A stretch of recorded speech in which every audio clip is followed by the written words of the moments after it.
Hello coders, and welcome to How to Fix. In today's video, we'll be focusing on a new bug that you might find challenging to solve. So without further ado, let's dive into today's bug. Let's now execute code 1 to generate the error and observe the outcome. Here's a detailed analysis and the remedy for this problem. Feel free to pause the video to read through the explanation. Now let's rectify the code and examine the resultant output.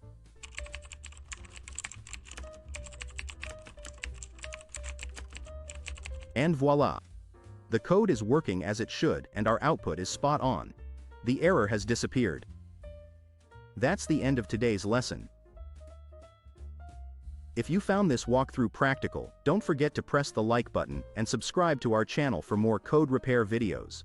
Stay enthusiastic, keep advancing, and happy coding everyone!